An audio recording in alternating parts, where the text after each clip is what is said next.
मित्रांनो, आज माणसांचा ॲव्हरेज अटेन्शन स्पॅन हा इतका कमी झाला आहे की एक गोल्डफिशही आपल्यापेक्षा जास्त वेळ एखाद्या गोष्टीवर लक्ष केंद्रित करू शकते. तर एकीकडे इतका कमी अटेन्शन स्पॅन आणि दुसरीकडे इतके डिस्ट्रॅक्शन्स, ह्या सगळ्या गोष्टींना दूर करत अभ्यास करायचा तर करायचा कसा?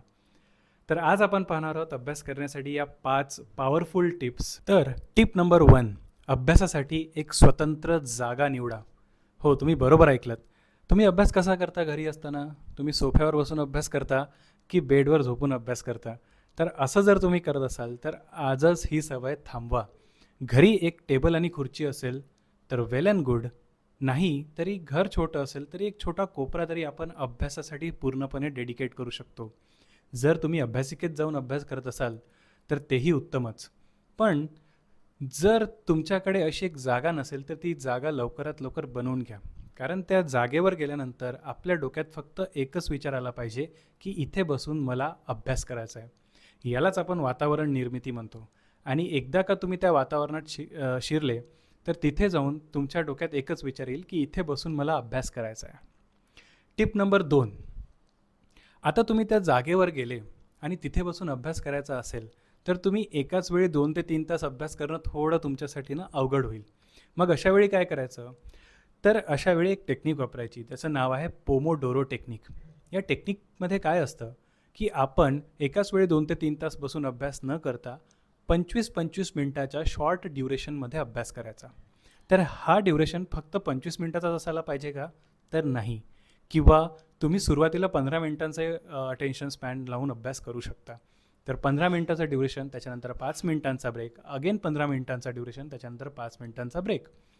तर 15 मिनिट लावल्यानंतर लक्षात ठेवा की आज 15 मिनिटं तुम्ही अभ्यास केला 15 मिनिटाच्या ब्रेकमध्ये, तर उद्या तुम्ही तोच अभ्यास 25 मिनिटांच्या ब्रेकमध्ये करा. हळूहळू आपला वेळ वाढवा जेणेकरून तुमचा कॉन्सन्ट्रेशन टाईमही वाढेल. तर ही पोमोडोरो टेक्निक फॉलो करण्यासाठी आपल्याला एक ॲप वापरायला लागणार आहे ज्याचं नाव आहे फॉरेस्ट ॲप. iOSमध्ये ही ॲप फ्लोरा या नावाने येते आणि अँड्रॉईडमध्ये ही ॲप फॉरेस्ट नावाने येते. या ॲपचं वैशिष्ट्य असं आहे की याच्यामध्ये तुम्ही टायमर लावू शकता. जर तुम्ही याच्यामध्ये 20 मिनिटांचा टायमर सेट केला की त्यानंतर जर तुम्ही 20 मिनिटांमध्ये कधीही मोबाईलला हात लावला तर काय होतं या ॲपमध्ये की एक झाड 20 मिनिटाच्या टाईम ड्युरेशनमध्ये एक झाड उगवायला सुरुवात होते आणि ते झाड जर तुम्ही मोबाईलला हात लावला तर मरतं. तर या ॲपमध्ये आपल्याला एक मोटिवेशन असते की जे झाड मी तिथे प्लांट केलं आहे व्हर्च्युअली ते झाड पूर्णपणे उगायला पाहिजे. तर या ॲपचा वापर करून तुम्ही 20 मिनिटांच्या त्या टाईम ड्युरेशनमध्ये मोबाईलला हात न लावता फक्त आपल्या अभ्यासावर फोकस्ड राहू शकता. ही ॲप खूप इफेक्टिव्ह आहे आणि मी स्वतः याचा वापर करतो, तर तुम्हीही ही ॲप वापरून पाहू शकता. टिप नंबर 4, आता तुम्ही म्हणाल मला की असं पुष्कळदा होतं की आमचा अभ्यासच हा मोबाईलमध्ये असतो. मला एखादा यूट्यूबचा व्हिडिओ पाहून अभ्यास करायचा आहे किंवा मला यूट्यूबमध्येच माझे नोट्स जे आहेत ते माझ्या मोबाईलमध्येच आहे किंवा PDF फॉर्मॅटमध्ये आहे. तर मोबाईलमध्येच माझा अभ्यास आहे. मग अशा वेळी काय करायचं? तर अशा वेळी आपण 2 गोष्टी करू शकतो. पहिली गोष्ट की नोटिफिकेशन सगळ्या ऑफ करून द्या. Instagram, Facebook आणि ते काय असतं ते Snapchat, या सगळ्या ॲप्सच्या नोटिफिकेशन या बंद करून द्या आणि फक्त यूट्यूबचा तो व्हिडिओ बघा ज्याच्यावरून तुम्हाला अभ्यास करायचा आहे.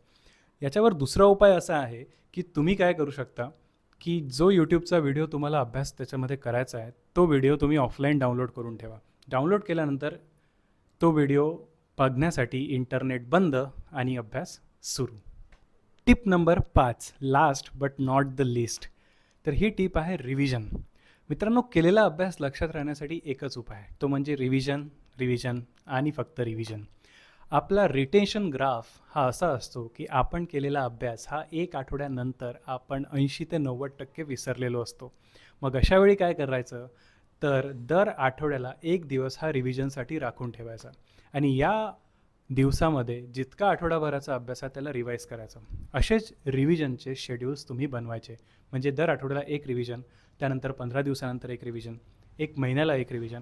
असं करता करता जेव्हा आपण रिव्हिजनचा शेड्यूल बनवतो तेव्हा एक्झाम येतपर्यंत आपल्या जवळपास 3 ते 4 रिव्हिजन झालेल्या असतात आणि बऱ्यापैकी आपल्या अभ्यासाची उजळणी झालेली असते. तर रिव्हिजन ही टिप लक्षात ठेवा. तर या होत्या 5 टिप्स. मित्रांनो, व्हिडिओ आवडला असल्यास लाईक नक्की करा. जर इथंपर्यंत तुम्ही पोहोचले असाल तर करिअरवर बोलू काही या चॅनलला सबस्क्राईब करा. मी अशाच टिप्स तुमच्यासाठी घेऊन येणार आहे.